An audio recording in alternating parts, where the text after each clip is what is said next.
There has been quite a commotion about this 2012 diary published by the Warsaw municipality.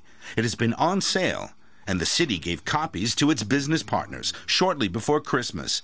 It is illustrated with reproductions of old posters from various eras, including this one from 1925. It is an ad for an anti-Semitic weekly entitled Rozwój, or Development. It shows a Polish soldier killing rats with sidelocks who are wearing skull caps bearing the Star of David.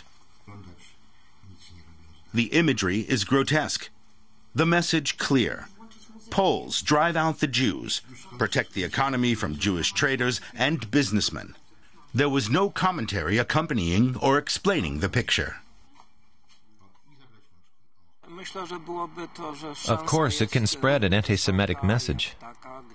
It's as if a Berlin diary contained reproductions from the Nazi paper Der Stürmer. That would be risky too. Journalist Barbara Sulek-Kowalska drew attention to the offending image. She could hardly believe her eyes when she found the poster in the diary. I immediately wrote a letter of protest. You can't have a poster like that in a diary that aims to promote Warsaw with the central motif, let's take a look at the good old days. This image is a slap in the face of all Jews. That's not acceptable. The original is in the Poster Museum. Its director, Maria Korpek, chose that particular poster for the publication. She did not want to talk about it in front of the camera. A spokeswoman at City Hall was less reticent. We printed the poster. If we offended anybody, if anybody thinks what we did is inappropriate in the present day and age, then we are very sorry. We wish to make a formal apology to the Jews. Unsold copies of the diary are being pulped, and the leaders of Warsaw's Jewish community say the matter has been resolved.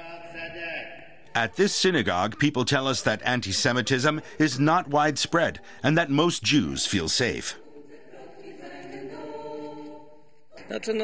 Much worse things happen in neighboring countries. Jews don't get beaten up in Poland. Our synagogues don't get burned down.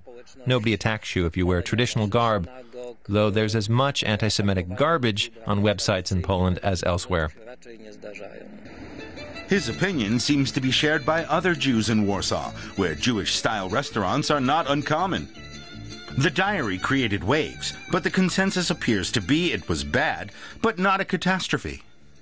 The Poles should not feel guilty. Nobody needs to wear sackcloth and ashes, nor does one have to talk of a terrible mistake. The poster shows an aspect of pre-war Polish history. There was anti-Semitism. It is not nice, but it is a fact. Before World War II, more than 3 million Jews lived in Poland.